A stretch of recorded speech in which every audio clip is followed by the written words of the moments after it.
Now that the warmer weather's here, head over to Coburg Coffee for some refreshing green tea infused fruit smoothies. Or try our lovely iced coffees, lattes, and cappuccinos. We make everything you're looking for. Coburg Coffee is conveniently located near the Dow campus at Coburg Road and Henry Street. Take advantage of our cozy, friendly setting to enjoy free Wi-Fi and try our sandwiches and sweets. Stop by to check out our daily coffee specials or visit coburgcoffee.com. Pick up the Coast every Thursday free on campus and find out who is on the top of the CKDU charts. Supporting local music since 1993, The Coast.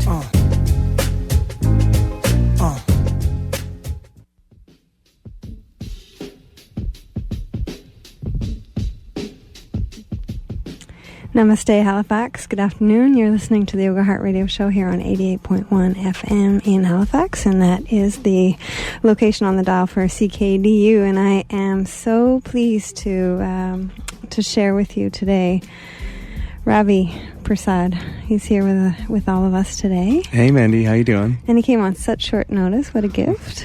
And so we're gonna start right off the bat with one of his compositions called Morning Wish off of Silk Road to the Soul. So we'll be right back.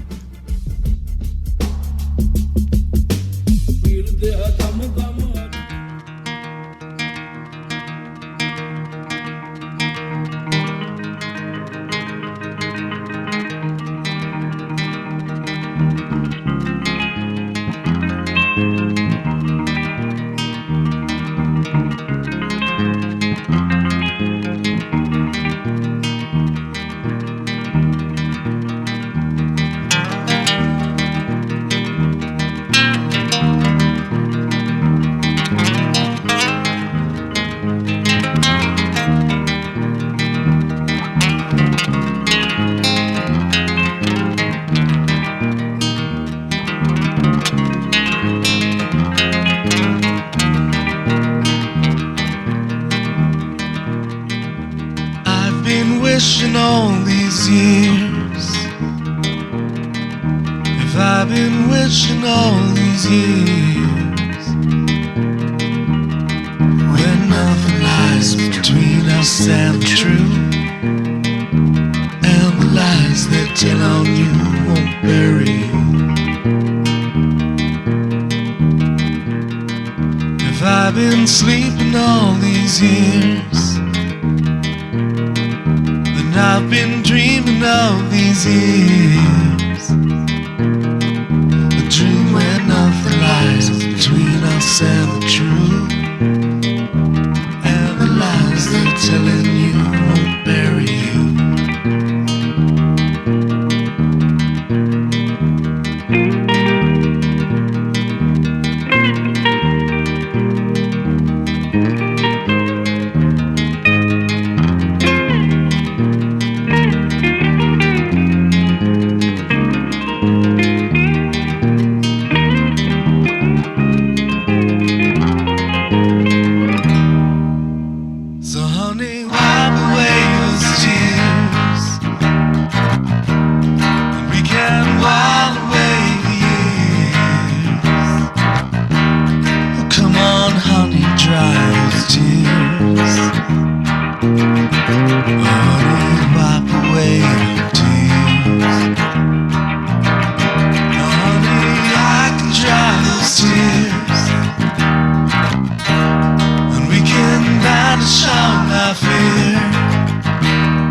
Take me home.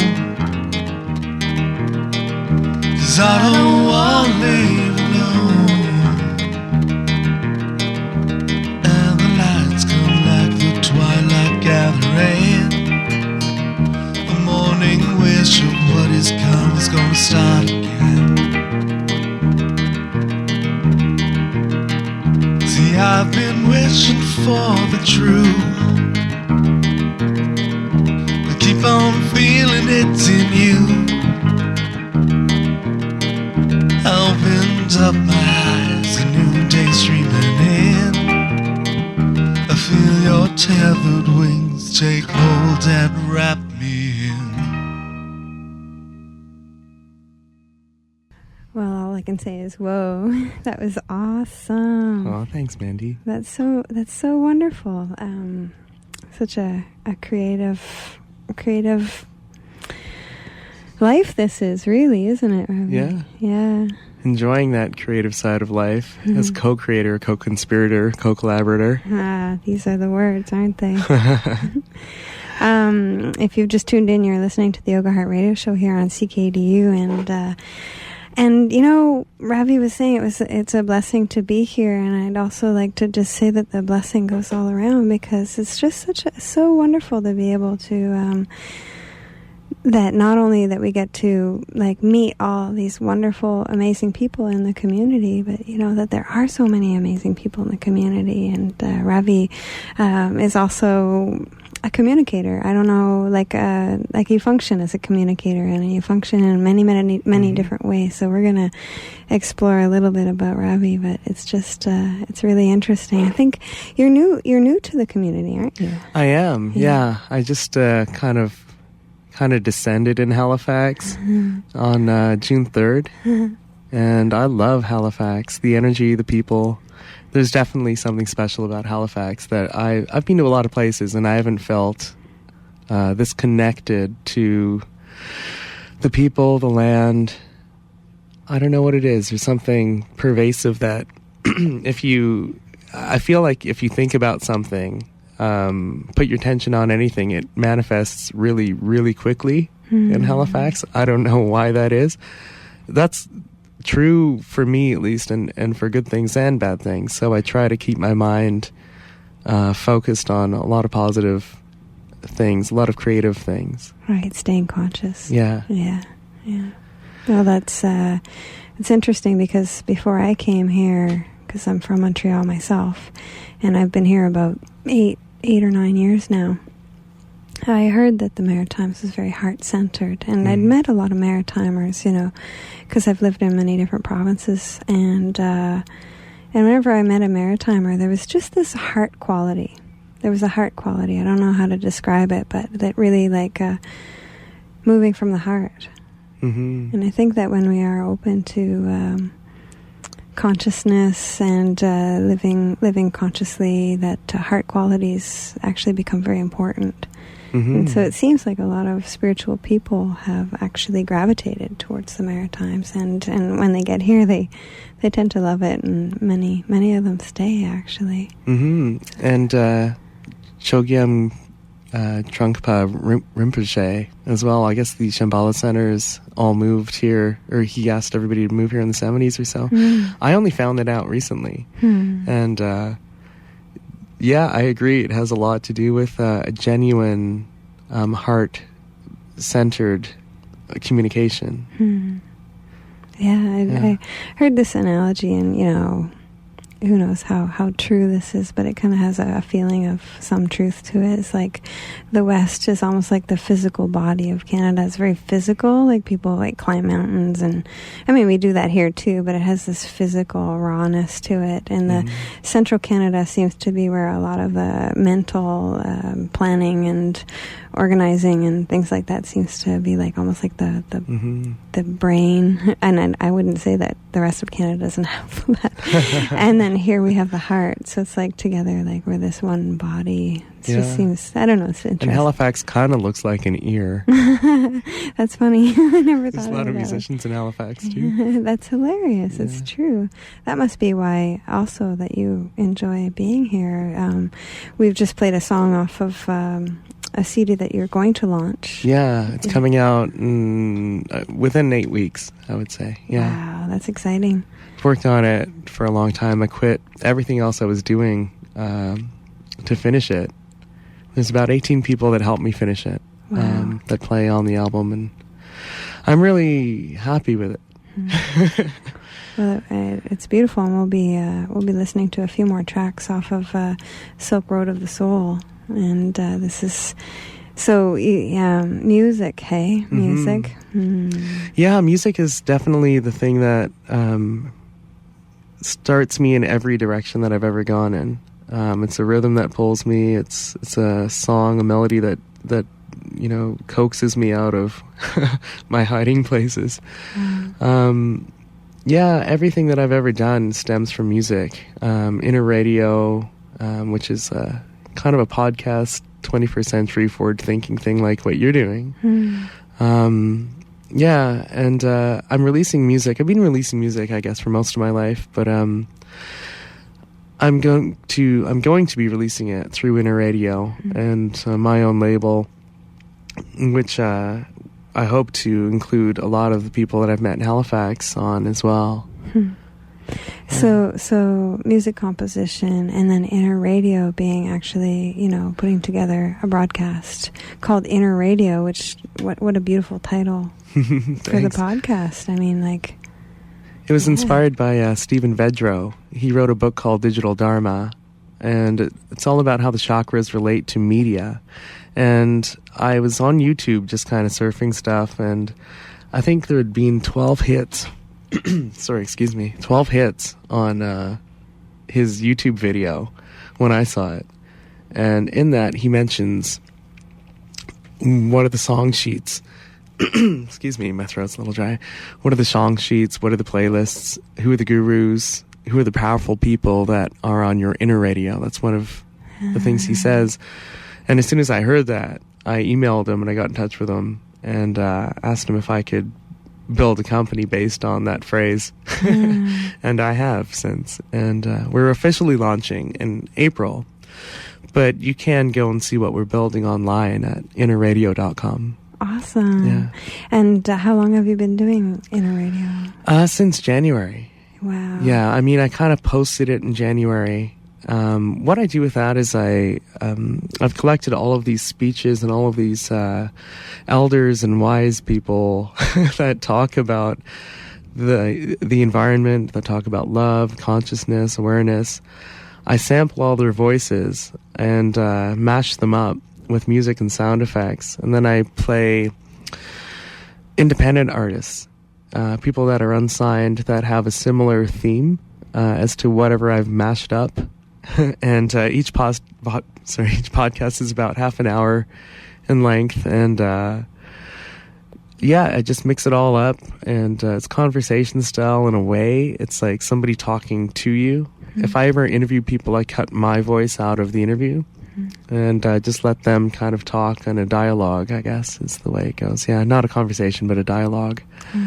So yeah, I'm excited by it, and I'm happy. I like being part of the conversation, not necessarily always talking, but I like being in the conversation. Yeah, and I guess how you put it together is really your message, Yeah, that's wonderful. Yeah, it's extremely creative, like just, putting, I like even the way you said that you release music. It's just freeing it, you know, letting, because it's all these things are moving through us, and it sounds like you're like you're inspired, and there's a movement, and you're releasing that, you're letting that happen through you. Yeah, I recognized a long time ago that, well, I feel that I'm joyful naturally, but I'm also kind of shy. But music is one of those things that allows the joy to be released and allows me to communicate and interact with other people. It makes me happy. So I guess in a way it's following my bliss is what I'm leaning towards. Yeah, what a message that is. And on some level too, like we can talk all we want about our message, but our actual message is how we live, So if you're following your bliss, What a message. Mm-hmm. It's wonderful. What does inner radio mean to you? Like, what does that mean to you? Inner radio is whatever's playing inside your head, basically. What are you listening to right now? You know, aside from CKDU and your wonderful show. A lot of people have mantras and things they say and they repeat in their minds, and they don't even recognize them as mantras. A lot of the time it's a negative thing. A lot of the time it's something like, you know, I'm not good enough, or why did I do that stupid thing, or you call yourself stupid, or you beat yourself up. So whatever kind of traumas and things that we've learned as children, or habits we formed because of something that somebody said that we might have been too sensitive to and not aware enough to kind of just release it and let it go and let it, you know, bounce off us. All those things that play in the back of your mind. What I try to do with Inner Radio is to create a positive reinforcement of, you know, that we're all human, that we all, you know, can't be islands unto ourselves. We need each other. And I think the older I get, I recognize how much I need other people in my life and how much I want them. And for collaboration, for community, for sharing, for idea generation, for being together.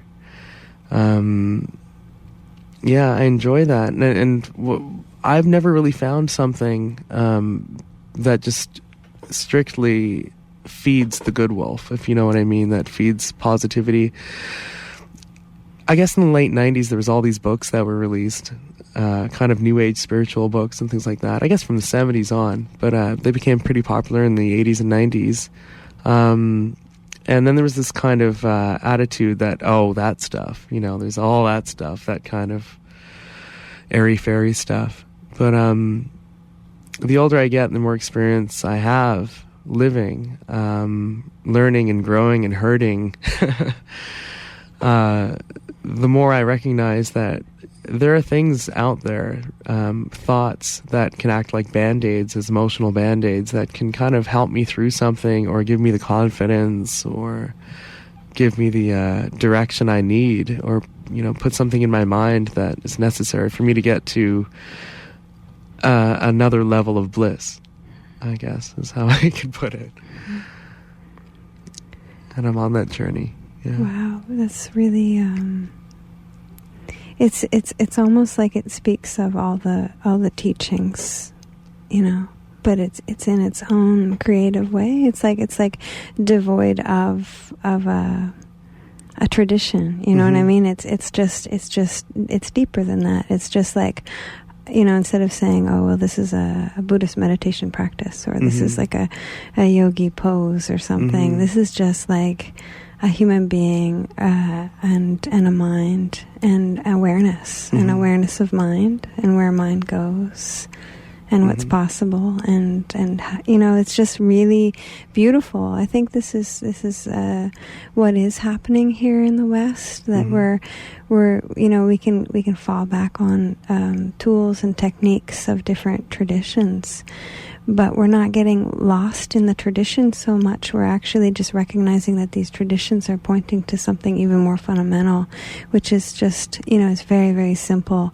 It's you and I here in this moment, you know, experiencing life through our minds, and recognizing that we're experiencing life through our minds, and sort of getting one step behind it so we can actually see what's going on, where we've been sort of just being dragged by the mind for centuries, it seems, you know. I don't know if that speaks to you, but that's what I'm hearing, is just very pure and beautiful, really. Yeah. Inner radio. Oh, well, thank you. Yeah. Again, I want to be part of the conversation.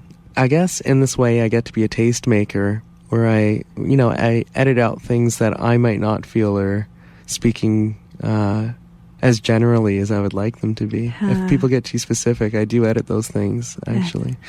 Not for sake of editing, just to keep the conversation open. Right. Yeah, you'll find every kind of belief system, I think, or, you know, people that may believe strongly or lean towards one tradition or religion or ritual. But basically, this is a tribal mentality that I'm working with as well. These conversations are happening all over the world, and I don't think that they're being broadcast as much. You know, you're doing a similar thing, and I'm really, really happy to be here with you because I feel that your show and my show have a lot in common. I was thinking that too, that, I mean, Ravi and I just met like very recently, but I think that the moment we met, we really related to each other, like the spirit of openness. And what I'm feeling, what I'm sensing into that is, I could take that personally. I could take that, well, like Ravi and I like have these similar qualities, but I actually think that we're actually part of a wave, and this is what's happening. This is what's wanted, you know? It seems like on the whole, I'm not sure if you heard about the last Non-Duality gathering that we had, but it's fascinating because, I mean, even Non-Duality could be considered something, but actually the spirit of it is the spirit of openness. So it's not about any one thing. It's about creating an open space that welcomes everything, and I think that actually mirrors like the truth, because life is open.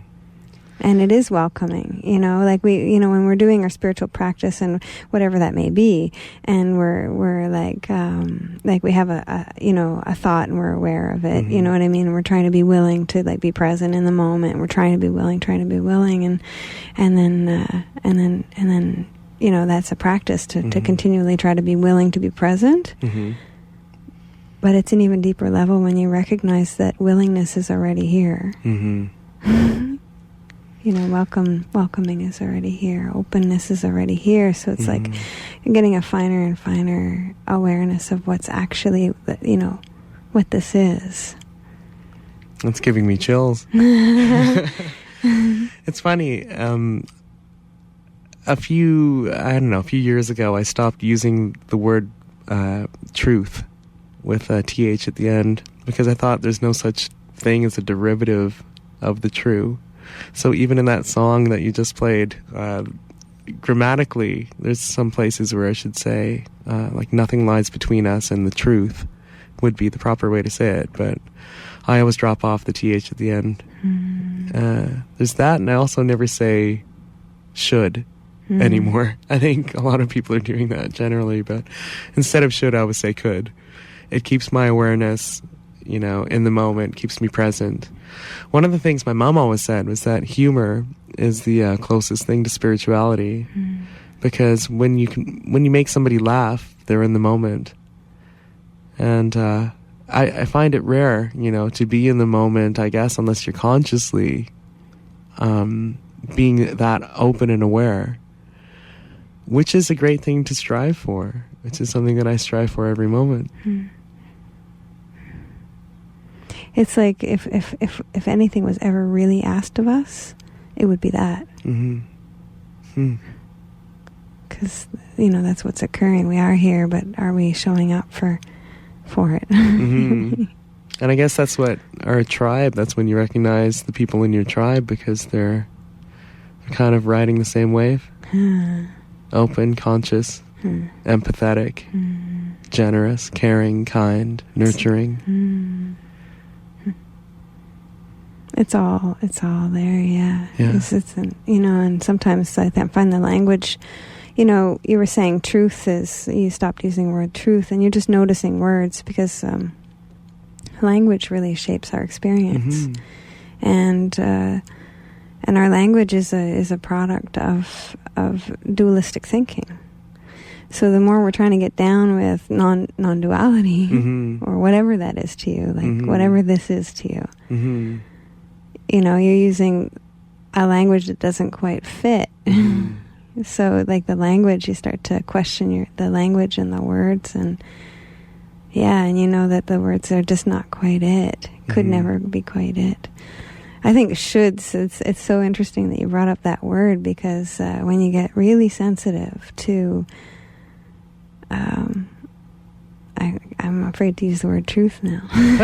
Don't be. No. No, but it's interesting, because when you get really sensitive to the openness of this moment, and the truth of it, whatever that means to you, I find that shoulds are actually aggressive. I find that too.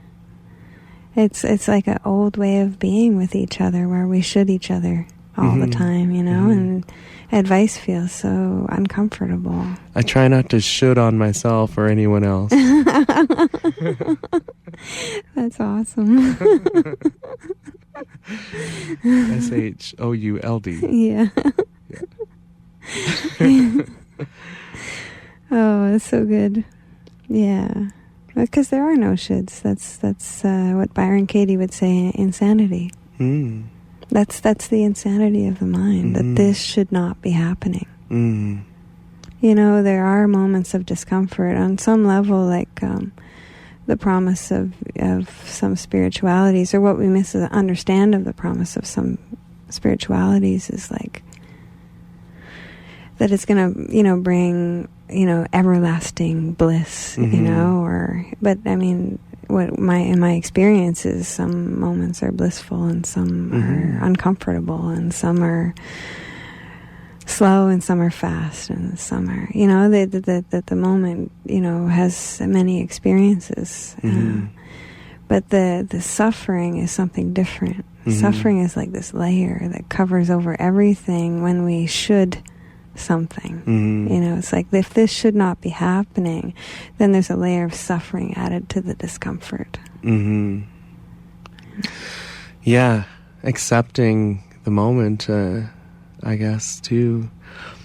Yeah, which to me means getting down with reality. Yeah. Because the moment is here. Yeah.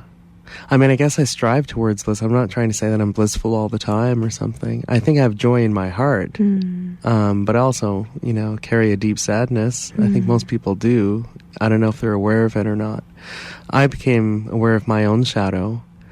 And I think that's part of it too, is embracing my own shadows, knowing that if I can't even look at my shadow or the things that are not working in my life, or the things that make me unhappy, then I'm not standing in the light.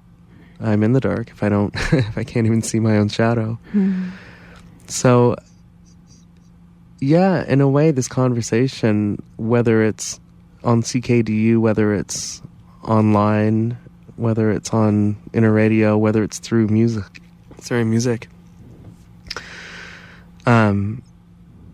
it is about, I think, coming to terms with our reality and realizing what kind of world we've been living in and how we've treated other people, how we treat other countries. With the internet, the advent of the internet, we all become broadcast mediums. But we can also learn, you know, quite extensively about what we're doing in other places in the world or what other people in the world are doing. I love that it's made the world a smaller place, like a global village, and I feel like a global citizen because of it. Nice. In some ways. And I think it is that paradigm shift. Now that we have an awareness, what do we do with it? Good question. Yeah. That is such a good question. Last week, Susan Johnstone was on with me, and she was saying awareness isn't enough. She says that's sometimes the conundrum of the spiritual seeker, that they feel that, you know, there's a frustration because awareness isn't enough. So it's a good question. Now, what do we do with the awareness? I guess, you know, if I let myself just sink into this moment and feel what, like, that question, what it feels like is the whatever my mind would answer couldn't be it. So what do I do with the awareness? I'm not going to come up with an answer. It's maybe to just stay with the awareness and let it move you from the heart. You know, that feels. I agree with you. I think the closest that I've gotten to that, I mean, without trying to answer that in any way, but the only thing that I can relate to is being in that experience of exploring it. Exploring this awareness, and I think that's why I do inner radio, and maybe that's why you do your show as well, is to explore the topic. I feel like, you know, eventually we'll run into some people that do have some answers. Or at least, really? You know, well, I do. I actually feel like some people are cresting different waves, that we're all part of a big puzzle, and that all of us have this unique little piece of the puzzle to add. And when we come together, the vision starts becoming more clear. Yeah. And yeah, so I don't think anyone has all the answers. I think that we all kind of lead each other and guide each other. Yeah. Yeah. Yeah, being together. I think that you and I also have why am I here? The actual answer to that is I have no idea. I'm just following my bliss. And this is where it's taken me, and I can come up with a story about it, that I made all these decisions, but all of that story seems to have been written in retrospect. Did it start with yoga? Being here on CKDU? Sure, yeah. Yeah, it did actually. It did. Yeah, it was. I was inspired to lead a yoga class on the radio, and I thought that people could set their morning alarm clock to. Well, at that time it was. I can't even remember the call number. I think it was 97.9 or something like that, and they could wake up and get out of bed and onto a yoga mat. I think that's incredible. Yeah, it was really interesting to be here in the dark at 6 a.m. on Mondays. Yeah. Doing yoga in the studio. Yeah, it was fun for me anyway, and I guess that's what mattered. Really, I just felt right, and but I mean, why are we doing anything we're doing? It, we can make up a lot of ideas about it, but yeah. We're just sort of following with our green flags, aren't we? Yeah, we're following the green flags. And where do those green flags, those inner green flags, come from? I don't know. Like what makes me go one way or another, I don't know. Yeah, but definitely I think that when we allow ourselves to be conscious and live from the heart, that it tends to move in this way. It tends to move in a loving way, and it tends to move towards each other. And so it's that's what it seems like anyway. Yeah. The more you let go of those things that have kind of held you back or that have limited you in some way, the more, a lot of people are good at letting go. And they can let go and kind of sit there as an empty shell of what they used to be until they start letting in. So I always think it's that next step. You let go, maybe of old relationships or old thoughts or old habits, old patterns, rituals that never, that didn't really bring you to a place of happiness. But then you could let in the new. And I love that because it's the power of choice. If you start choosing your life, again, like, instead of should, you could do something that allows you to have power. Again, it allows you that choice.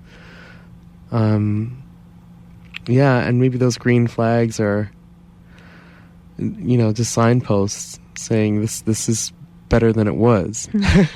One step at a time. Yeah. Trusting that. Yeah. Yeah, I think we reel in the focus, too, of our vision, a little bit to what's feeling right. Yeah, this seems to be how, like, the way that I've described this, and this may or may not be true, is that it feels like we're moving into a new way of being, and we have a community that are really, really open to that, and it seems to be leading this wave. And not everybody's feeling that, but a lot of people are feeling that. And the old ways don't seem to be working for us very well anymore. And the old ways, like part of the shoulds and the structure and the system, it feels very confining. And yeah, I agree. I feel like it's a 21st century renaissance.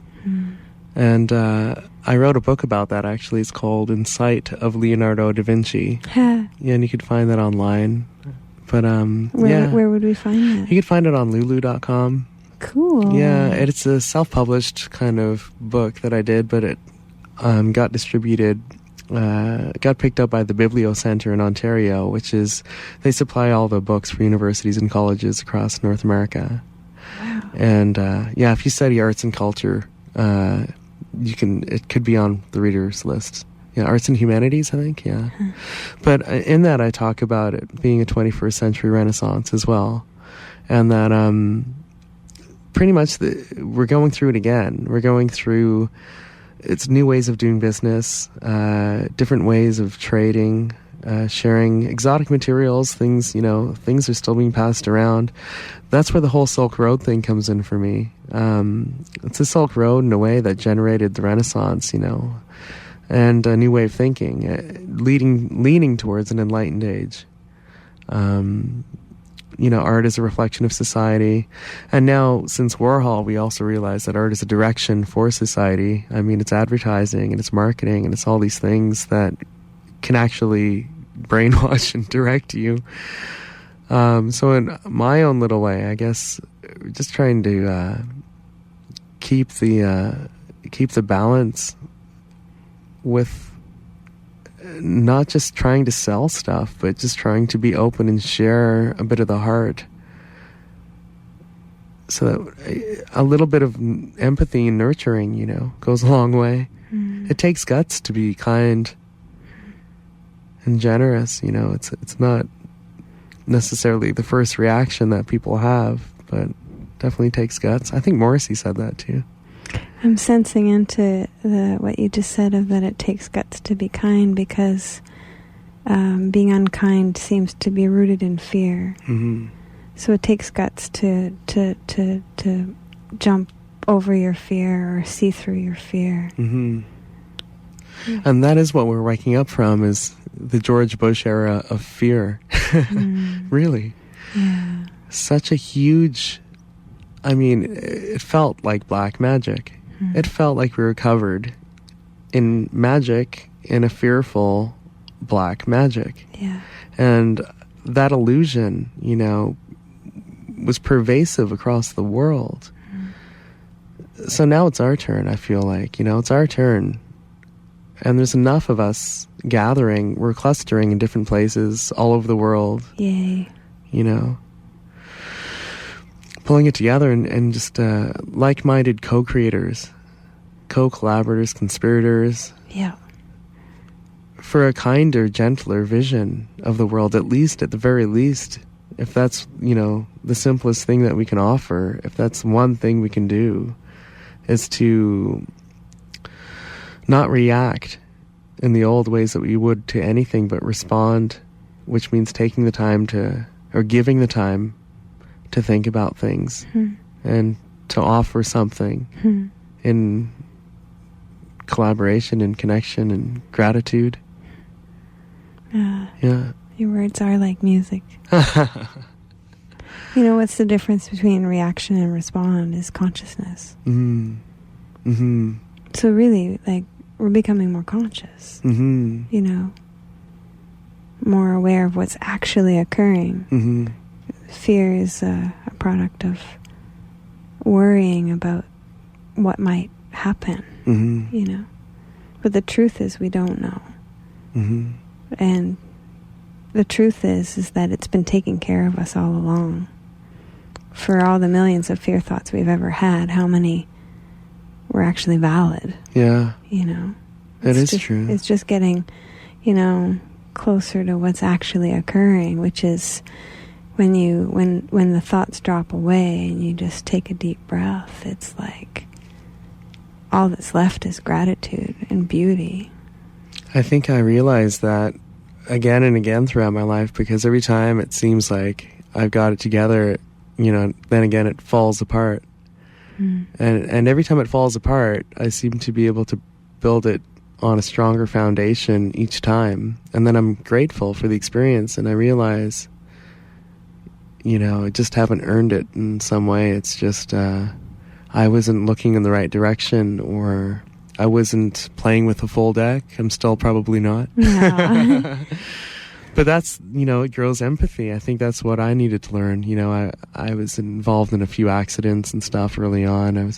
At one point, when I was 19 years old, I was in the top 10 in New York. It was like the same year Jamiroquai came out, and Puff Daddy and all those guys. I was doing some acid jazz music, and I charted. I got pinned between a Jeep and a car the same week that happened. My song ended up staying in the top 10 for like 9 months, and I couldn't walk for a year, so I couldn't do anything. And that grew empathy. I don't think you have to experience pain in that way or create these ladders. I don't know how these ladders get created or how these things happen, but for what it's worth, it was probably the best thing that happened to me. It allowed me to lie down and think about things for about a year. It's a strong practice to be able to look at what the mind deems an obstacle and see how it's the stepping stone. I think that's the cliche, that these obstacles are actually our stepping stones. Yeah, and take us higher, further. In dualistic ways of saying things, because there's nowhere to go except here. Yeah, the idea of dualism or non-duality. Each whole is a whole into itself. Each part of the whole is a whole unto itself. Yeah, well, all of this is nature of mind. Like everything that we, it's a big topic. Yeah. It's funny. It's true. As you said, it's like the moment you figure something out, it's gone and it's something else completely. Yeah. Or entirely. I don't know if it's complete. The closest thing to the truth that I've experienced is ever-changing openness now. Yeah. And as soon as I try to name it, there it goes. It's gone. Yeah. So it blows our mind, really, and I guess that's the point, because, we were talking about, like, the George Bush era, and, what I see is that, innocently enough, we've been identified with mind. That's just the nature of our evolution. So we've actually believed our minds for thousands of years. There have been a few that have woken up from mind, but most of us have been living through our mind, and whatever we see, we take it as real. And we're living in a time where we're actually questioning that and seeing that, mind is... And when you start to look at mind, like inner radio, when you start to look at what's going on the inside, you see that mind is actually conflicted. It's divided. It's chaotic. It has conflicting desires. And I guess that's where the discipline comes in with the old traditions of religions, I guess you could say, or even disciplines and rituals of cultures, like different tribal cultures as well, because it's training the mind. The mind is a powerful thing, and we live in a vibrational universe. So we send out vibrations. Everything in this universe is full of vibrations, is vibrating at some rate. And I think that's why when you put your attention on something, you tune into it. And it doesn't matter. I ask anyone out there to try it. Just tune into something. Put your attention, focus on something simple, like a tomato. And see how many tomatoes come into your life today. I find Halifax to be that kind of tuned in tuning fork. It's a very quick manifestation. So that's why it's important to keep my mind and anyone else who's willing, disciplined and focused. And there are a lot of tools that can help us now too, like tapping, EFT tapping, or so powerful. Things that work for different people. But the Reiki, or a lot of healing modalities that I think are here to help us as tools to release the confusion. And to help the energy, to help our vibration flow. It's like a rich time for this. It's so rich. It's exciting and fertile. Yeah. And it's happening. I mean, seekers are becoming finders. It's happening. The idea of seeking is like trying to get there, but guess what? It's getting there. It's getting there. We can just drop in Just drop in. Yeah. It's a little, all these methods, they there's no rule that a method's going to work either. Sometimes it's very interesting. I listen to a lot of Adyashanti's teachings, and he talks about methods being like perhaps the primary purpose of certain methods is to exhaust oneself. And it's really in the exhaustion when you're just like exhausted, you just drop into what's already here. You have a big nap. Yeah, but that doesn't mean that that's always true. Yeah. There is great value to mind training. I really appreciate what you said about this resonance, because in the tradition that I like to practice in yoga, it's the fundamental understanding is the universe is made of energy. Energy is a vibration, so everything you see, everything that is made of energy, and that's probably a misunderstanding on some level because we don't even know what energy is. It's true. Know? But we do, when we observe energy, it vibrates and it has resonance and harmony or disharmony and these kind of things. But yeah, if you ever do any kind of chanting and somebody's like making a sound and somebody else is making a sound, they're just gonna naturally find some kind of tune and tune together. You ever notice that? Yeah. They just find, because the disharmony doesn't feel so good, so it just finds its way, Yeah. Well, I guess there's two things that work on waves, really. Light and sound. And you can measure those things. That's why I work with light and sound mostly. I work with music and I work with LCD screens, creating visuals and stuff like that. Interfaces. But sound is the only one that can come out and interact with your body. It actually moves the air molecules around and makes little hairs on your ears move. And then you translate that through your brainwave patterns, I guess, as sound. And it happens like this in an instant.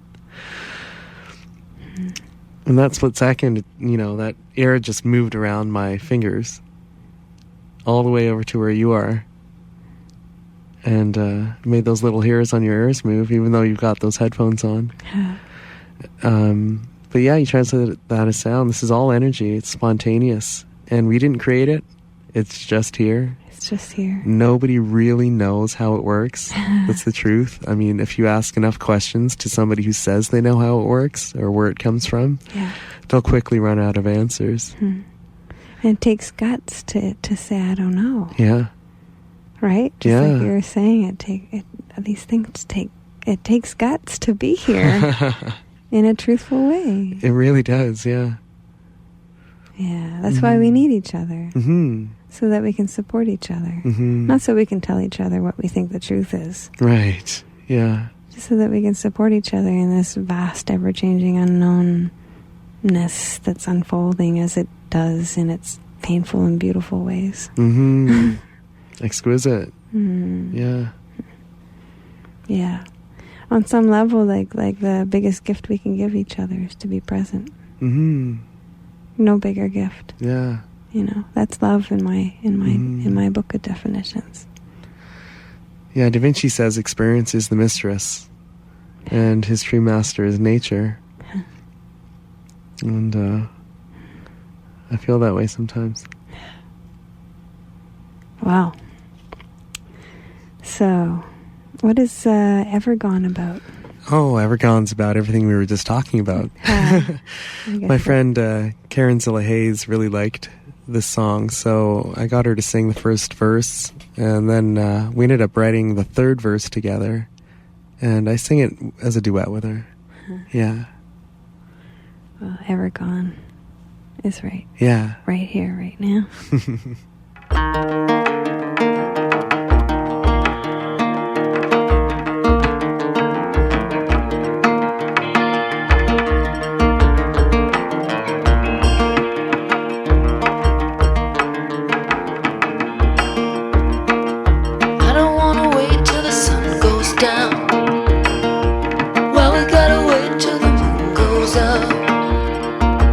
Daddy's been away a long time.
starlight. All saying time will never come to me. Race has changed us now. All saying time will never come to me. The age of change is now.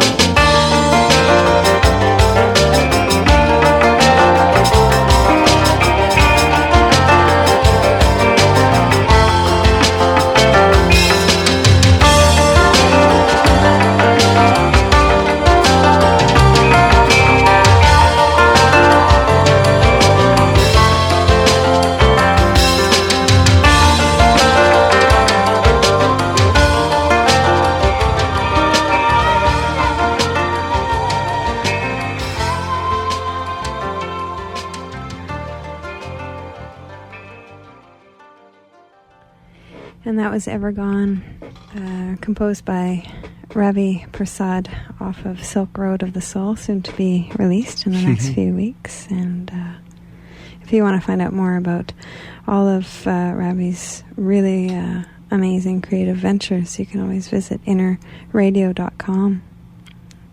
Yeah. Yeah. Thanks, Mandee.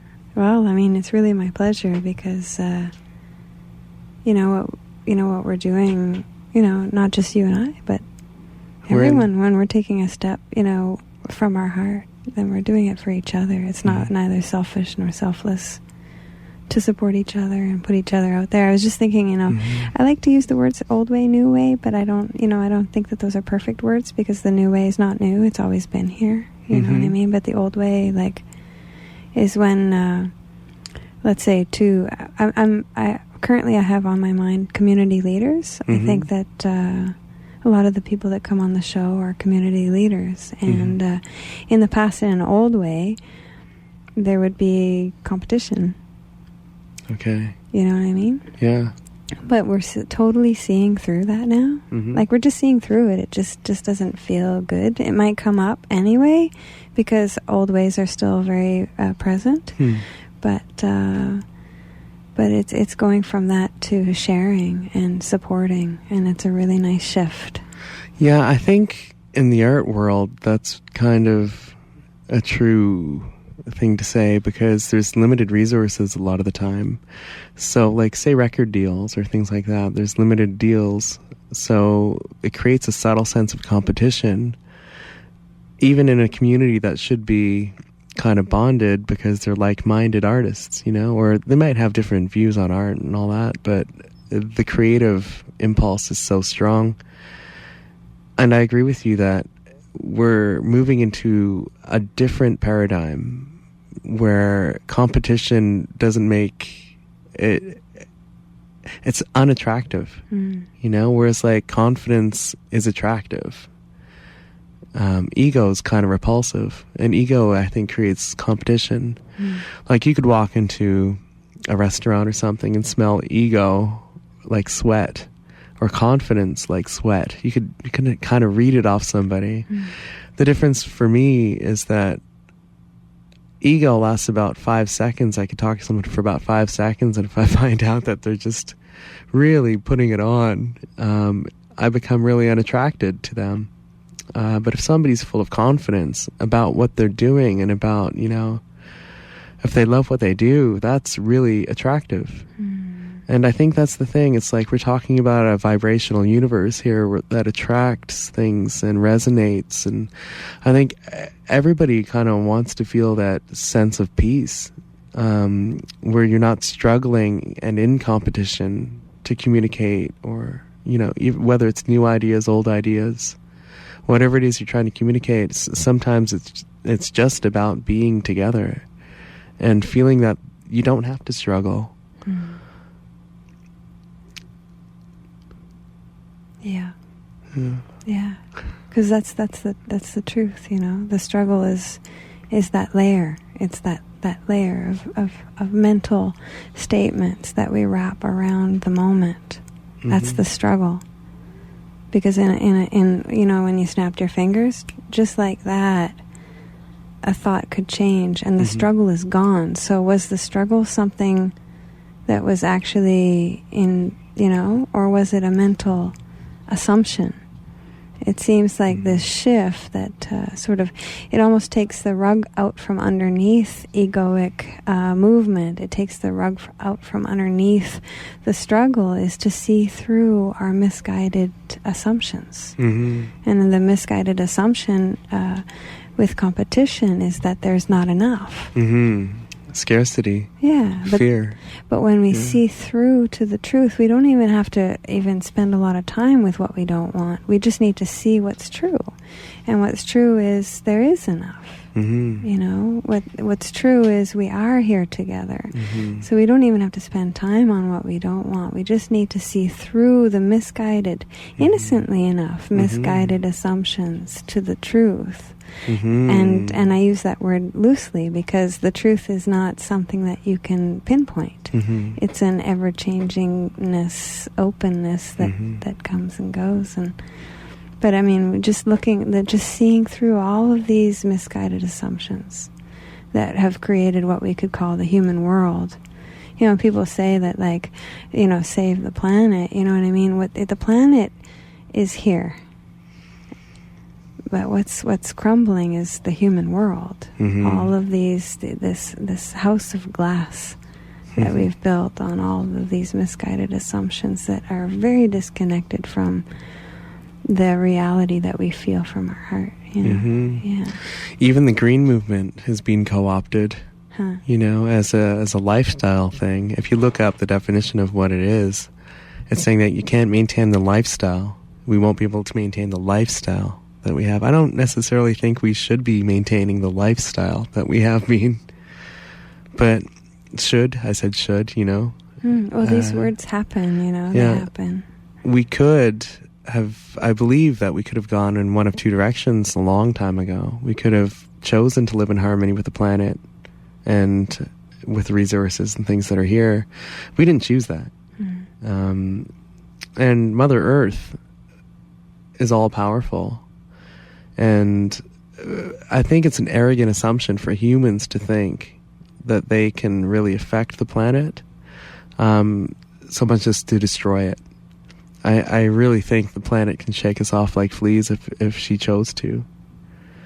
But I do think about what we're experiencing as the human condition and the cycle that we've accepted to be in and live out our experiences in this human condition.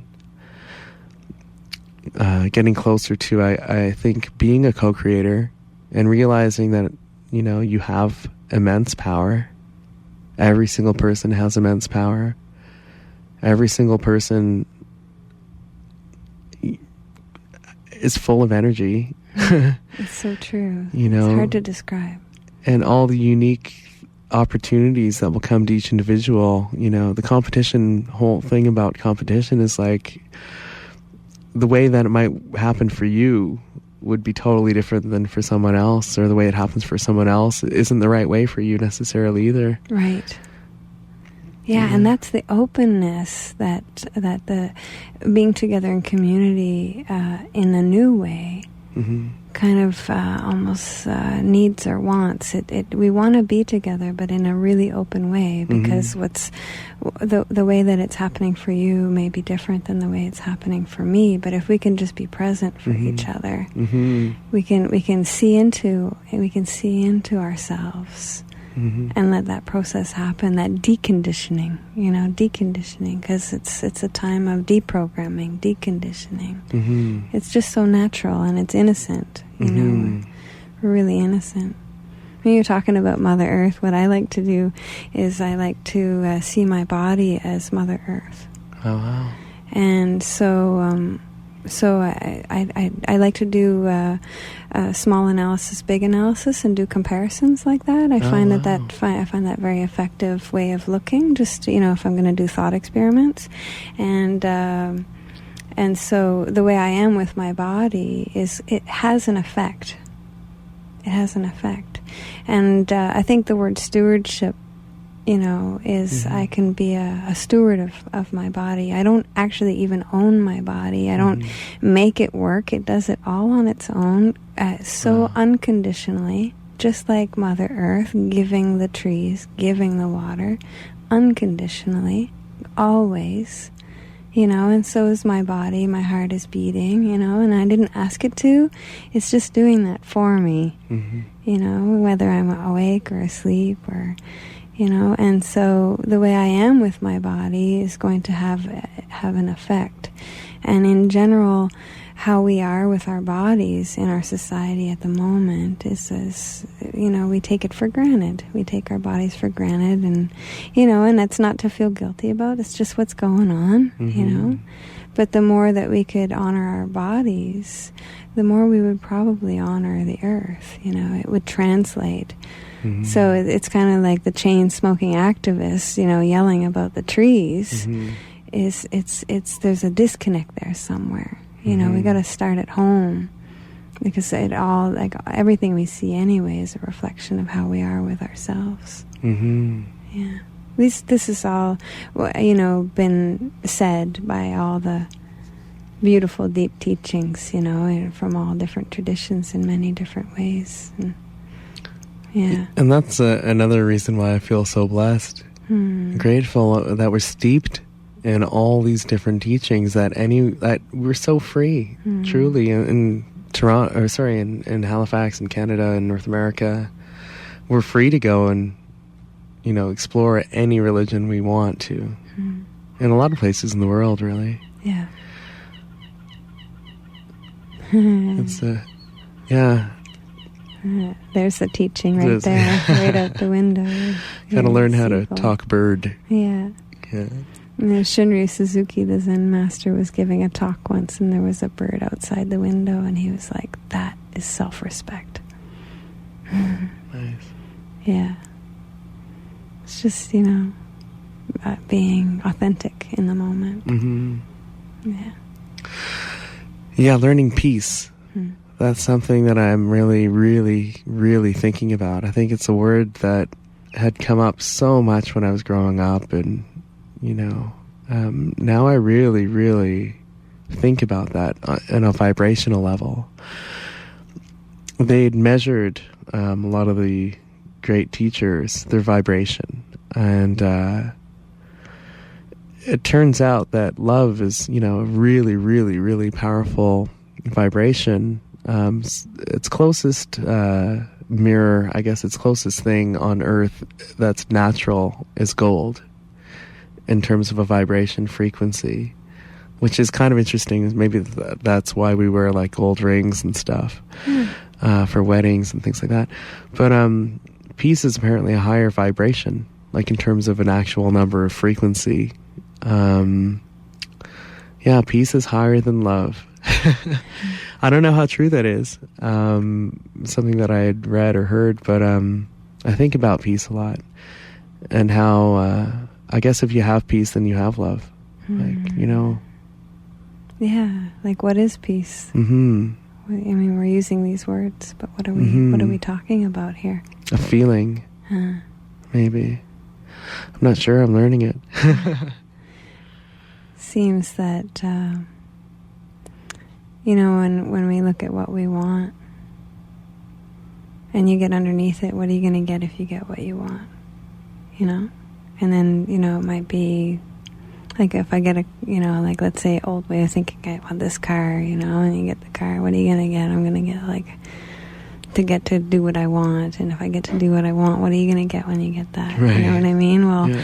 I'll feel better, and what are you going to get if you feel better? And you can really reduce it to peace. It's funny, it reminds me for some reason of a Metric song where they say, pay for this car to drive to work to pay for this car, pay for this car to drive to work. It just repeats in that looping cycle. Yeah. Well, that's probably the movement of the mind. But if you really look, things can be reduced to very simple wants. And that's where we all meet. That's where all human beings meet, is in the simplicity of the reduced you know, when you reduce it to the simple want, it's usually peace and love and, you know. Joy. Yeah. Yeah. These very, very simple things. Yeah, society's really, really busy. And I think that might be the downfall, really. It's just that everybody's so busy all the time. Yeah, like right now, whoever's listening, are you really busy right now? Like, what happens if you just sort of stop for a second? Just stop. And feel your feet on the ground. Feel your body. Take a deep breath. Whoa. What do you feel? Maybe a little peace. Maybe a little more peaceful than wherever your mind was like 20 feet ahead of you, you know, or 20 feet behind. All of a sudden the mind catches up and it's right here with you. My experience at this moment, that peace is when the inner argument drops. In the inner radio, you know, the inner radio is usually an argument with something. Always. Not enough. Too much. Not enough. Too much. Bad. Not good. Great. Oh, if it's great, I'm going to lose it. Gotta grasp it. Grasping. Holding. When all of that argument just drops away, what's left is the peace that's always here. Tune into peace. The frequency of peace. Yeah. Find that on the dial. Where is that? Like, how do you tune the dial? I guess you can take a deep breath. Yeah, you can breathe. Yeah. Think about your Stargate. Think about your pineal gland. Use your antenna. Your energetic dial.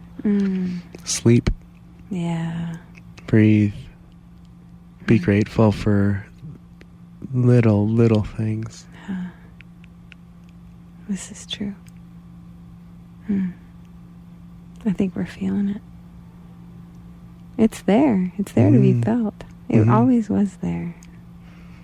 The trees know it. The birds know it. Even the bees know it. Yeah. So, which one? Oh, how about 11? Okay. So we'll play another track off of Ravi's creation. So beautiful. Oh, thanks, Mandee. We'll be back.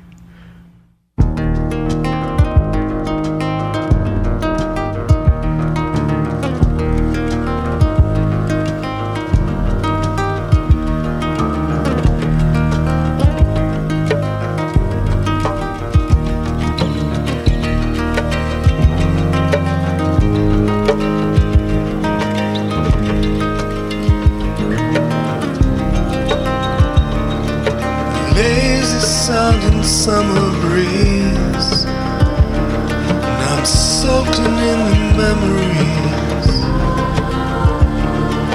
sugar cane and drops of rain. We've lifelines in this tapestry, and it whispers in my head. It's sticking to my skin, and I'm spinning round. I'm spinning around your cotton.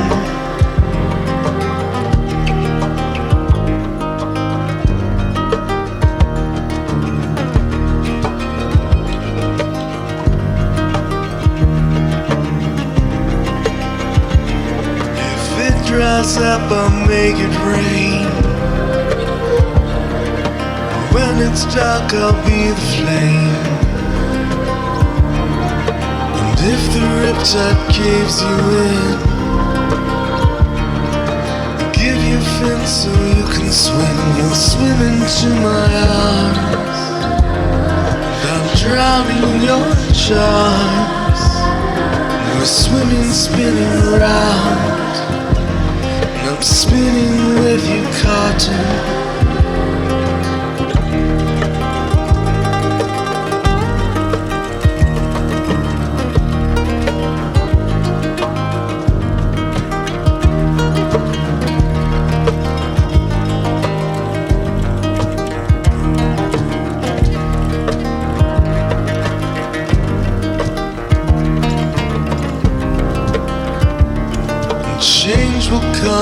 change will pass. Attention is what makes it last. And if you don't know where to start, I'll share the change that's in my heart. My heart is in your hands, but you've got other plans. We're spinning, spinning around, and I'm spinning with you cotton. I'm giving you my all, but all is not forgotten.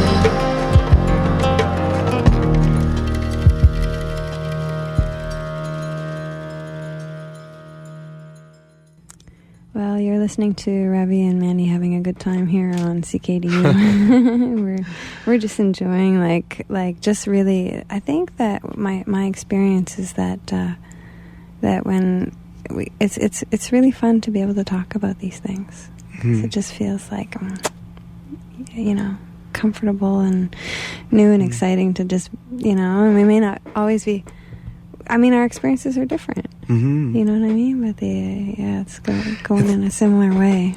It's funny that you're saying that because initially, I grew up with both my parents being Reiki masters, and they wouldn't call themselves healers, although they do facilitate people's own healing. My whole life was surrounded by people that were kind of into new healing modalities and exploring that stuff. Every kind of aspect of it.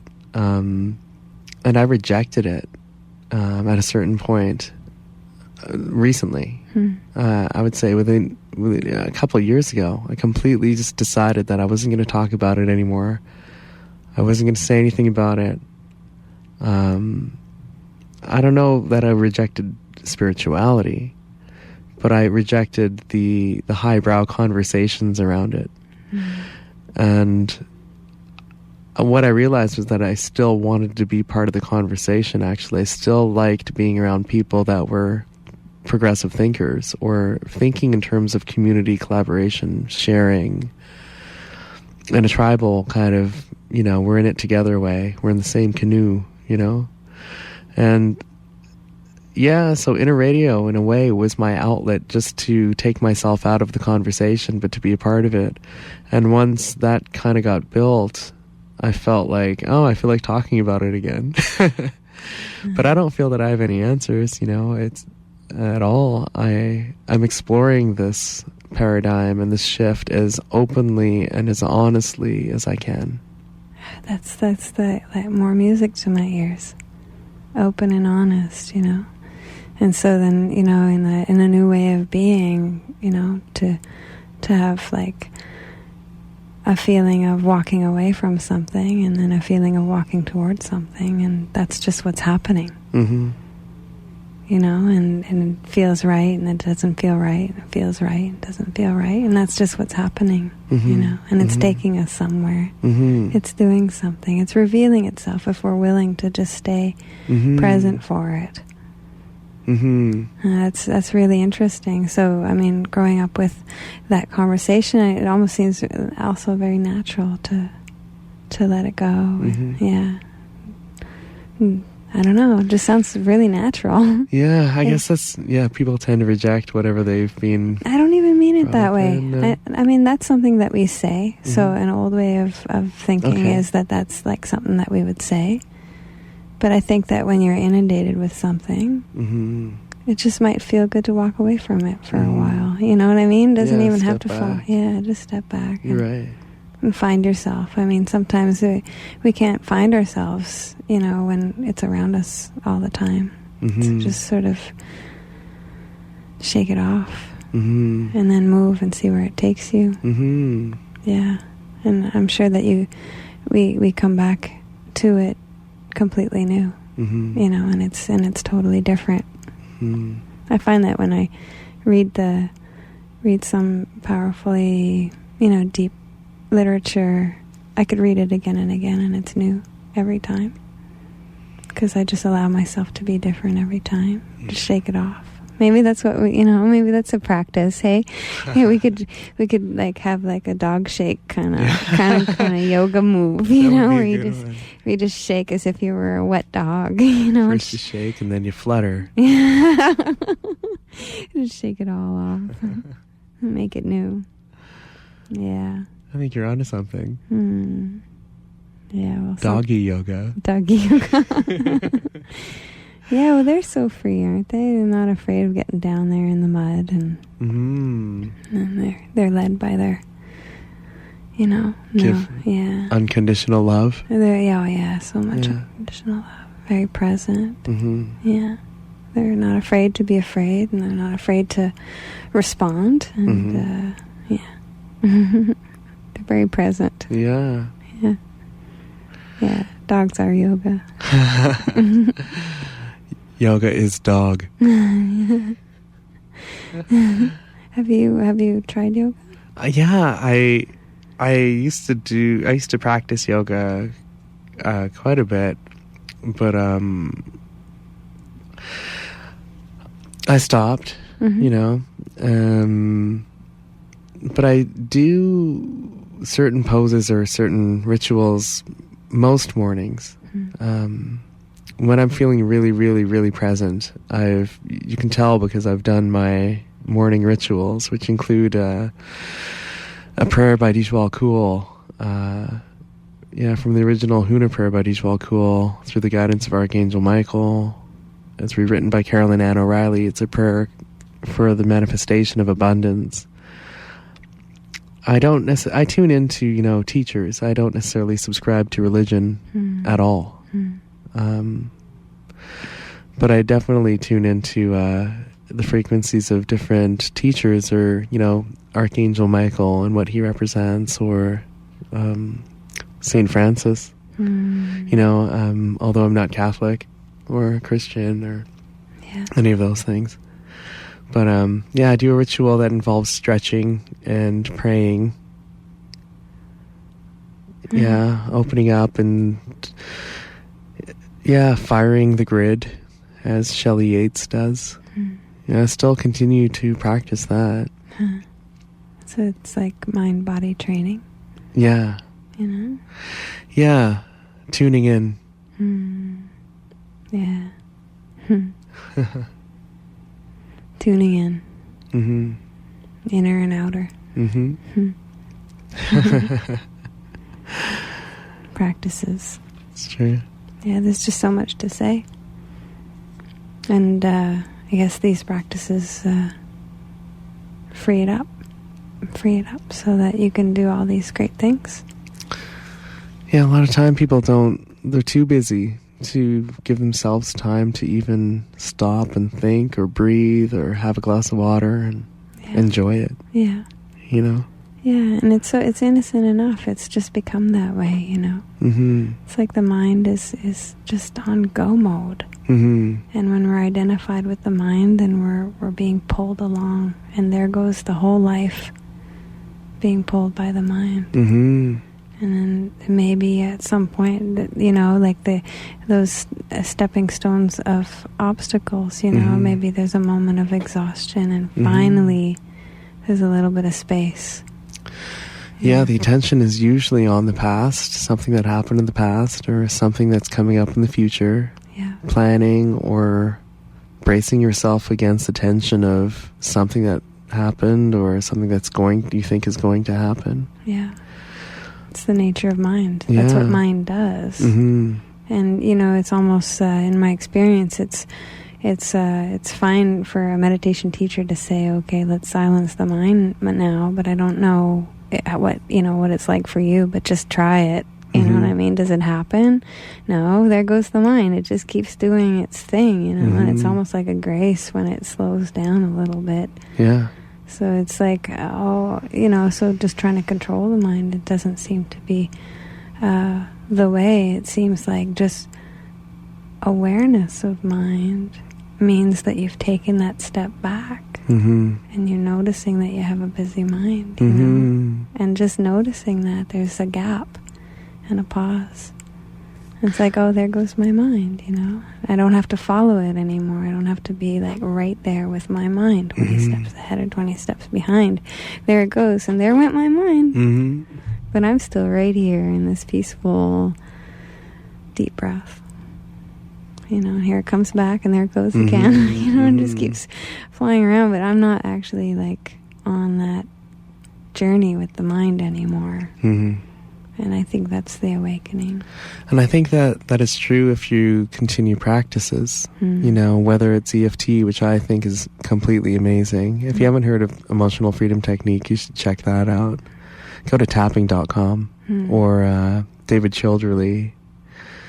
On YouTube, you could look up EFT and see what comes up. It is a really profound gift to have as a healing modality now that you can do by yourself for free. Is there one that you could share?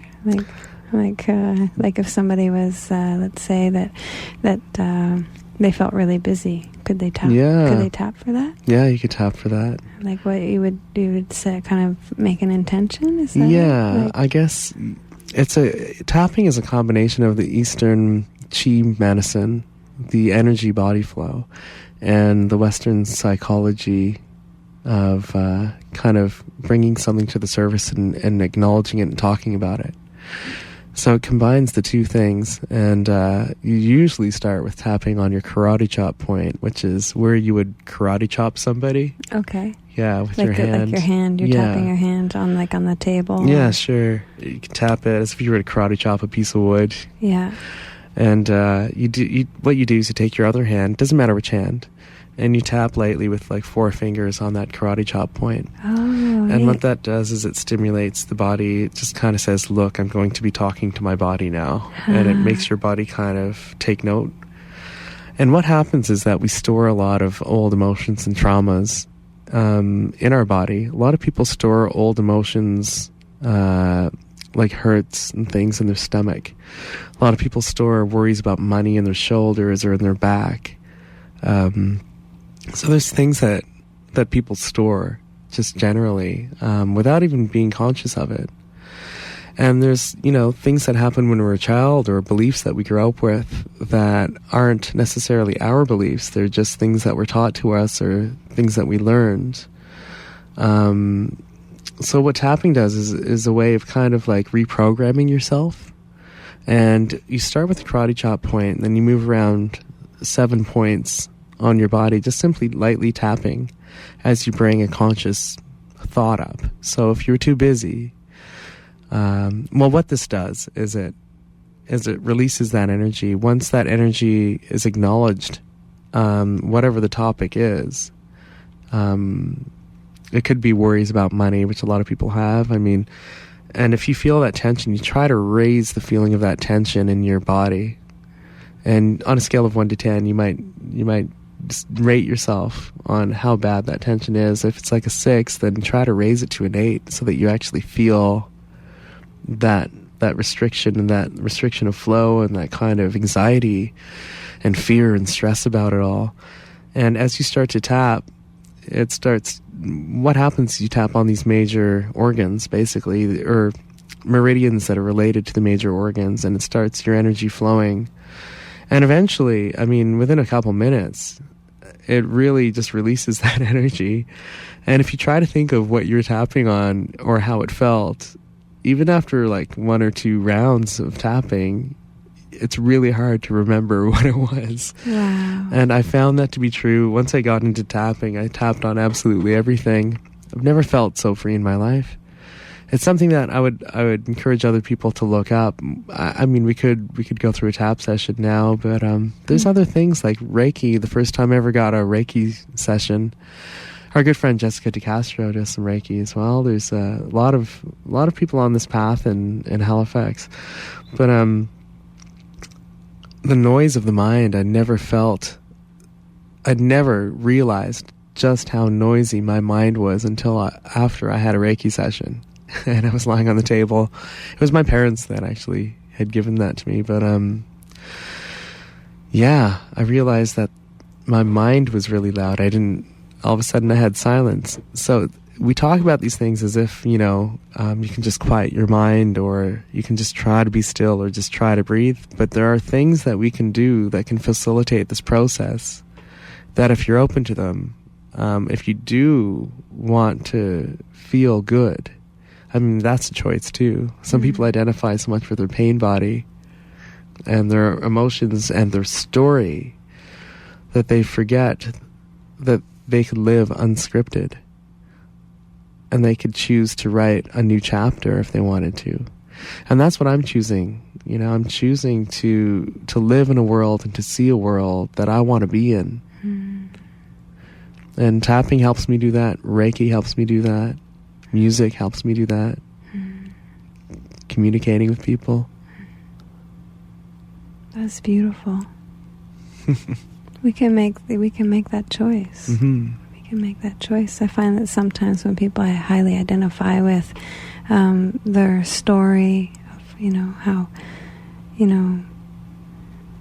on some level there's a psychological comfort in being right. Mm-hmm. So if I think the whole world is like bad and awful, then I might find confirmation of that. I might be looking for it, just so that feeling of being right about my story, But it's almost like when you start to notice that, you can choose to not be right about that. Mm-hmm. You can choose. It's like I really thought this was great. Adya Shanti said that on some level this is all a dream, right? But we don't always dream so well. I mean, why not dream what you want? Dream the life, dream big. Mm-hmm. Dream what we want to have going on here. That in itself is a difficult thing, I think, for a lot of people to do. When you're a child, it's easy to have those dreams, but we quickly get washed into the society and the brainwashing of kind of, who do you think you are? Yeah. And all those kinds of thoughts for people that have chosen, whether they realize it consciously or not, to stop believing in themselves or loving themselves or believing that they can have whatever they want. In this society, especially in Canada, you can have anything you want if you choose it. We have all the time, all the energy. Yeah. A lot of it starts with loving yourself, I think, and forgiving yourself. Yeah. And trusting yourself. This is the truth. Yeah. Yeah. You're healing that inner divide. Mm-hmm. Yeah. Yeah. And looking at what we really want. Mm-hmm. Looking at what we really, really, really want. Mm-hmm. Go into the deepest want. If you're going to have to choose to place all your energy on wanting something, might as well get clear on what it is. Yeah, it's funny, that whole idea of desire and wanting something. In old traditions, it's not really a spiritual practice to have desire, or you try to get rid of desire. But, if we didn't have desire, we'd just be trees or rocks. We wouldn't try to grow, we'd just grow. Yeah. We wouldn't try to be a rock, you'd just be a rock. But because we're a human, and we've chosen to be part of this human condition in this cycle, then we have desires. And I think that took me a long time to actually go, it's okay to want something. And I think living in Dharma, the idea of Dharma is when you want something, I think it's okay to be selfish and decide what you want, like just for you, that'll make you totally happy. But once you've decided that, then I think the next step is to go, well, how can I benefit other people that either want the same thing that I just decided that I wanted for myself, or how is this going to help people? And that's the key to finding your purpose in life, your Dharma. It's the key to finding that heart's desire, that when your heart sings, doors will open. And I believe it. If you can find that thing that you do when you don't notice time passing, and I'm not talking about sex, drugs, and rock and roll, well, maybe music or dancing, but if there's something that you can be still and hours will go by. You won't even notice. If it's something that you can do, actually, and just hours will fly by and you won't even notice time passing. That's probably a good indicator of something that is your unique personal piece of this puzzle to add to this tapestry of the world, you know. Yeah, it's interesting how like sometimes it's hard for people to find what that thing is, you know. That's and it ends up people feel like a failure, like they don't have a passion. Because I mean, there's been a lot of conditioning, you know. We need to go easy on ourselves. And so you're saying, like, find that thing that makes time pass, you know, or just find, like, recognize when you're in a moment where time is passing, and then take note that this is like a deep desire. It's not just the desire produced by the mind that thinks it's going to get something by achieving something, but it's a deep desire when you find yourself in a situation where time has just passed, and then take note of what's actually going on. And it's, you know, sometimes we need to look at the hints and the clues to find our passion. It's not, you know, and sometimes we construct these real mental passions, but, you know, the reality is actually in what's occurring, you know. I had a good friend who told me once that, you know, our passion is usually what we tend to talk a lot about. So that's also another hint. You know, if you're looking for your passion, what do you spend a lot of time talking about? And then look at the conditioning that says that you can't do that, that's just frivolous or indulgent or something like that. You know, we have so much of this limiting conditioning that sort of stops us from following those, that you know, it's more of a longing, you know. It's it's so nice what you said about, you know, that it took you a while to get clear on wanting happens, because we have this, I think that you know, the spiritual rules, right? Are, you know, it's a misunderstanding when it's a rule. You know, it's just saying, hey, look here, you know, look here. If we're, you know, wanting happens. Yeah, I believe it's our birthright to be happy. And for some people, that might be a new thought. But it is.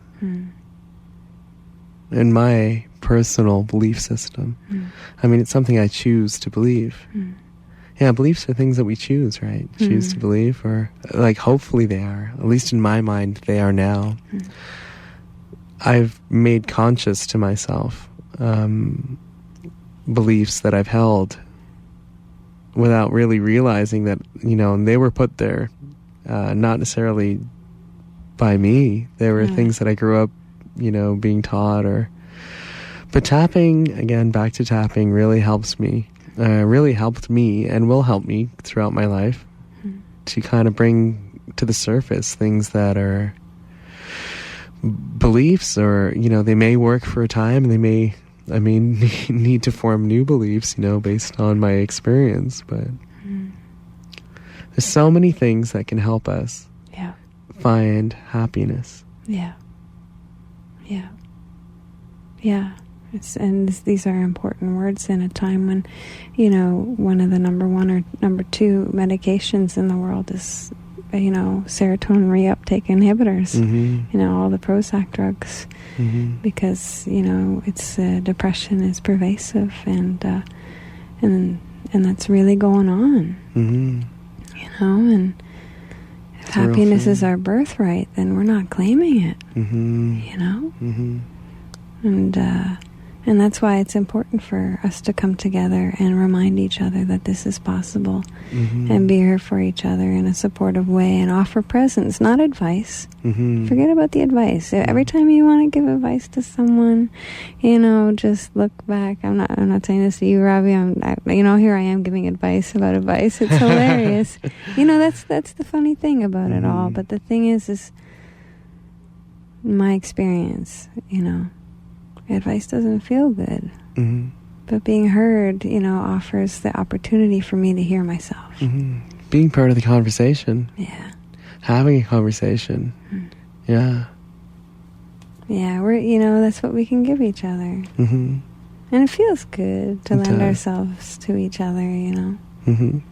And so that, people wonder, how am I going to save the world? Everybody has like a really strong desire, I think. I think so. I think the apathy is not necessarily natural. Mm-hmm. I think we all want to do something. We don't know what to do. But hey, you can really just be there for the person that you find yourself beside for the next 5 minutes. You can just really be there for that person, just present, non-judging. Mm-hmm. And they're really doing a lot for the world.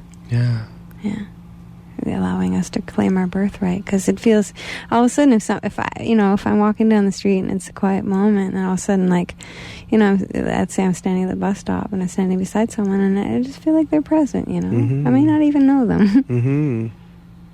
Mm-hmm. It could change my whole day. Yeah.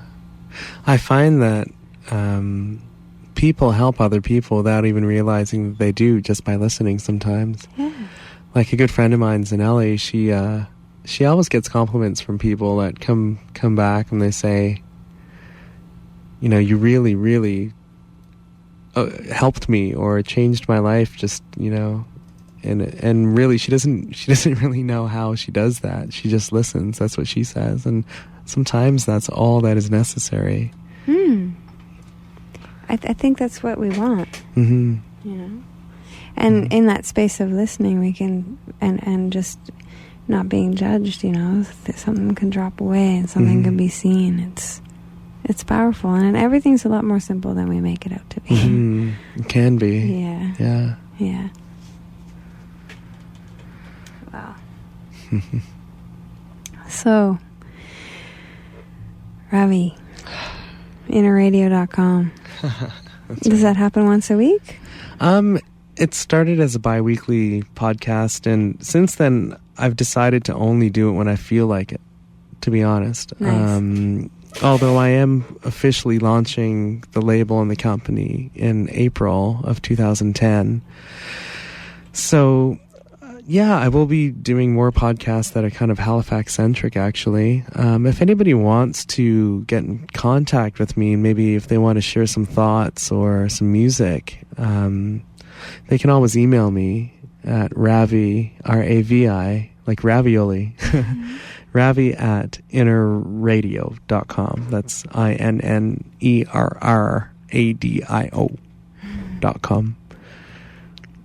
And I am preparing like a newsletter and all that kind of stuff to keep people updated. Nice. Yeah. So I'll be putting a link on my website to that as well. So Sweet. If you didn't have a pen, or you could always visit www.yogaheart.ca and you'll find a link to Ravi's website. And CD launch, we're going to know about that when it happens, so I can read it right here on the air. Awesome. So that's a CD and your book. Well, the book's available online at lulu.com. Lulu.com. Yeah, it's called Insight of Leonardo da Vinci. Friends in the community that you want to give a shout out to or talk about what they're doing? Or Jessica DeCastro and Allie Kane are doing a songwriter circle on, I believe that's a week today. Is today Wednesday? Today is Wednesday. Okay, so it's a week today at the Company House.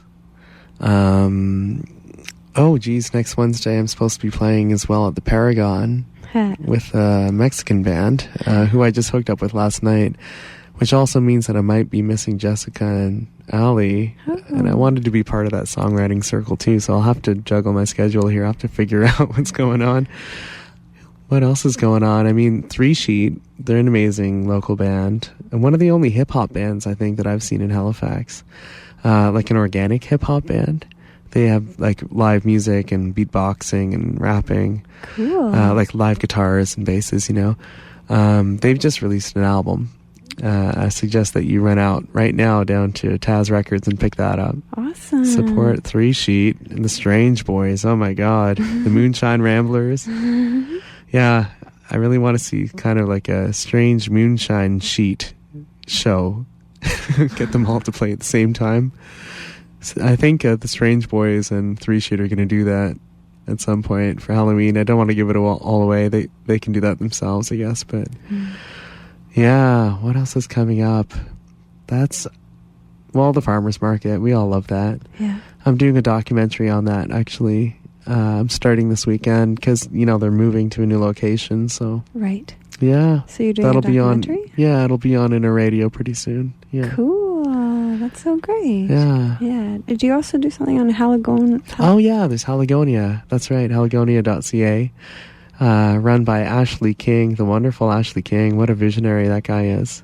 He's got a great heart. He's from the UK, and he's just put his whole heart and soul into Halifax. And Steve Morrison and those guys, and Roberta and Dawn. They're all over at Pink Dog on TV, Haligonia. They're launching another company called the Online Music Network, and that's going to be... You're going to hear about that. I'll be involved with that as well. During Frost Week, you will know where to go, pretty much. Coconut Grove, I'll just say it. But yeah, bands playing on the roof, and I might be one of those bands. I'll definitely be interviewing some of them. And booking for that. So maybe that's the first announcement that's been made about it. I don't think they'll mind. But they're wonderful people over there. Awesome. They've really welcomed me. And they also have the same mindset, opening the doors to anyone that has passion and ideas and a community spirit. Sharing support. And sharing, yeah, that's what's going on. Mm-hmm. So it's just a matter of getting with the program. Yeah, it's true. Getting with the D program. Yeah. Yeah, well, that's wonderful, and hopefully Ravi will be letting me know about these things, even through some email, so I can read it here, weekly and different things like that. Sure, because that's the part of the intention of the Yoga Heart Radio Show is to really build this community of support. And I'm gonna mash this interview up on Inner Radio at some point soon too, so I'll let you know when I do that. This should be interesting. I'm gonna get mashed up like potatoes. Just one announcement here from that I got an email from Melissa Sedazin, who was in, I'd say, a couple of months ago with her book, How Saying Yes to Depression Leads us into Healing.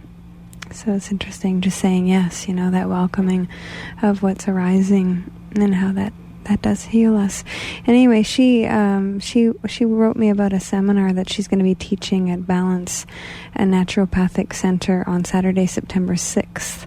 It's called Activating Your Inner Guide. Nice. And her and her partner Katrina offer the practical tools to the law of attraction and how to apply them into your life on a daily basis. If you want more information about that, you can visit www.empoweryourintuition.com. So that's that announcement there. I guess I don't really have it up here yet, but we could do the weather. What do you think about the weather, Ravi? I don't know. It's like a 50% chance of rain, 50% chance of sun. It always is such a coin toss, isn't it? Yeah. So, and how was the storm for you? Did you enjoy it? Oh, it was great. Yeah. We went camping. We went to Dollar Lake on Saturday. There was nobody there. It was dead still. It was like the calm before the storm. Yeah, and we got out of there before they closed the provincial park. And Bill, was apparently coming to collect, but he didn't really do much of the damage. Right. Yeah, thankfully. So it's such a funny feeling, because I think on some level we were apprehensive, but on another level we were disappointed. You know what I mean? That it, not that it was disappointing, but we kind of wanted it, but we didn't want it. It's a funny thing that, society is always waiting for the other foot to fall, like the other shoe to drop. It's like, True. I was in the supermarket and I ran into some people as they were buying, every can of tuna that they could and getting all the water supplies they needed. And I'm sitting there, trying to find things to go camping with. And they just were rolling their eyes at me. But I don't live in fear. And if I'm meant to be, swept off in a hurricane, that's what's going to happen, really. Yeah, what a way to go. Yeah. Yeah, that sounds like really present and welcoming. Yeah. Well, this 50-50 chance of weather in its many forms. It's so funny because I like weather. I just like weather. My brother's the tech director for the Weather Network, actually. Really? Yeah, he's been there for 11 years. Whoa. I told him if he wants to move up in his job, he's got to start creating the weather. So. That's funny. Well, according to Environment Canada, if you want to know current conditions, you can just look outside. Take a deep breath. And what they say is that it's 21 degrees and partly cloudy. Tonight, they're calling for increasing cloudiness. Well, I guess that's a safe bet if you look outside right now. Fog along the coast, winds southwest 30 kilometers an hour, becoming light this evening, low of 14 degrees. And then we've got, according to Environment Canada, Thursday, Friday, and Saturday all coming up like sunshine. So we've got a nice forecast here going into the weekend. And for those that are celestially inclined, the sun rose this morning at 6:30 a.m. and it will be setting at 8:03 p.m. So it's really nice to notice these things. It's a practice of noticing and taking note of the things that really matter in our lives, like the sun and the moon and the movement of the stars and the cycles, and that we are observing it all and just coming back to that place within yourself. So as Ravi mentioned, that Ali Kane and Jessica DeCastro will be playing next Wednesday at the Company House. And I just happen to have a song by Ali Kane. Wonderful. So I'm going to play that, and we'll be right back.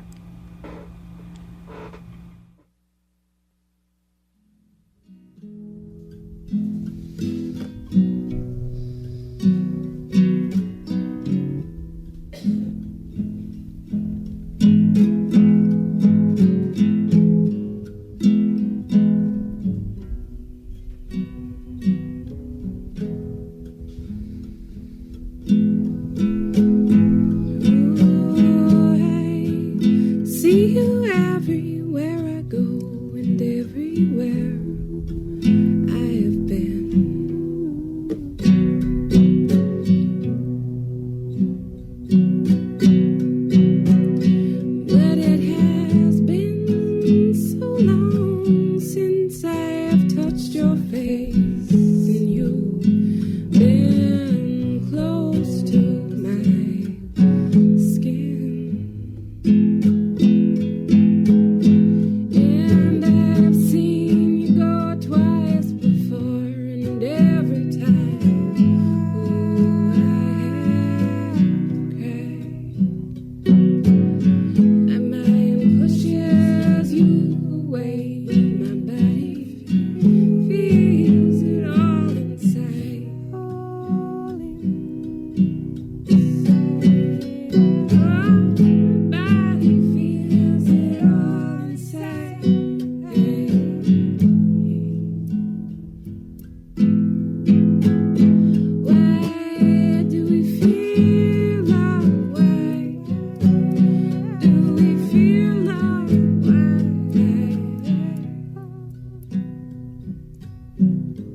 Well, that was Halifax's own Kane, and that was just such a beautiful, beautiful single that she sings there called Allie Megan Birthday Bounce.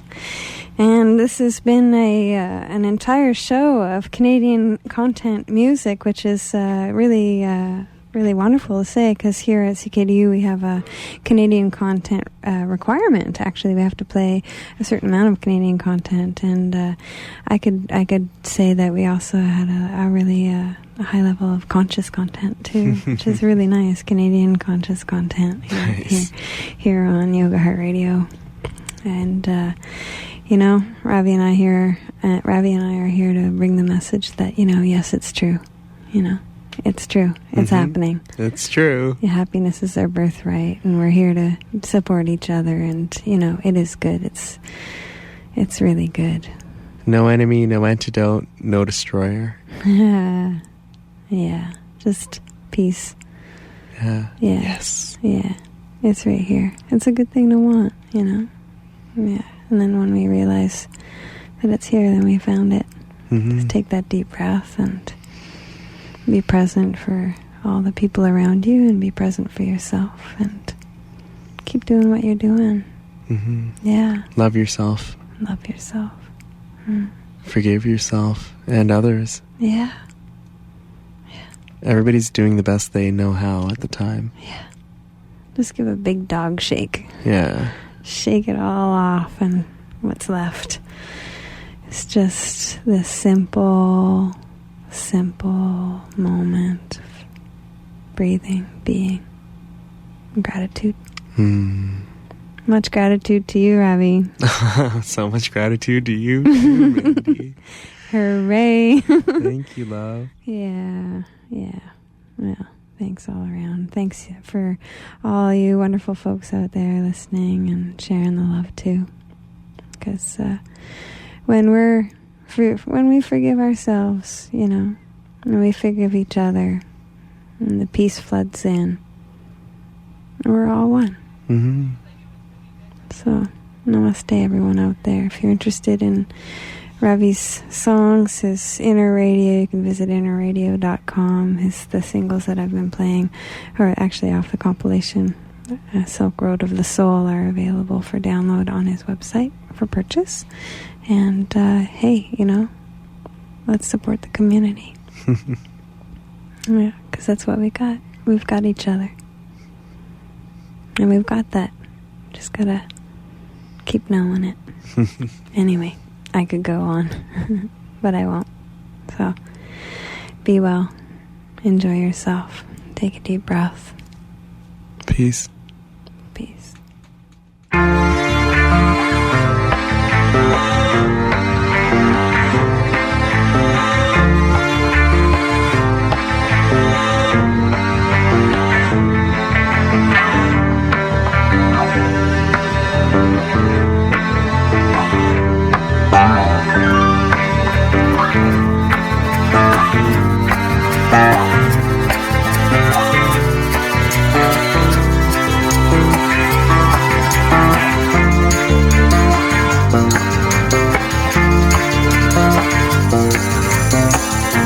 Set my sail across that ocean, wait and see what the waves bring. I set my sights upon that higher ground to stop the water coming in. I've gone and made a mountain out of love. I've gone and made a mountain out of love. Like an angel soaring high up in the sun, I burn my wings in flight.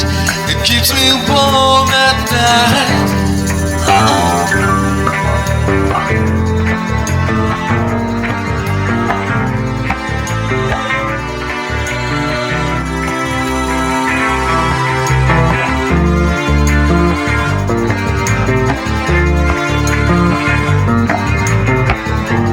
It's not wrong to want the best from life. It's not wrong to have the highest ideals. It's not wrong to keep your dreams inside. It's not wrong to want to make them real. I've gone and made a mountain out of love. I've gone and made a mountain out of love. Like an angel soaring higher than the sun, I burn my wings in flight. It keeps me warm at night to make illusions real. Love yourself through no one else.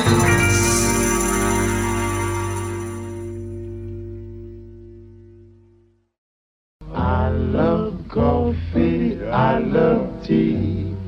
Now that the warmer weather's here, head over to Coburg Coffee for some refreshing green tea infused fruit smoothies. Or try our lovely iced coffees, lattes, and cappuccinos. We make everything you're looking for. Coburg Coffee is conveniently located near the Dow campus at Coburg Road and Henry Street. Take advantage of our cozy, friendly setting to enjoy free Wi-Fi and try our sandwiches and sweets. Stop by to check out our daily coffee specials or visit coburgcoffee.com.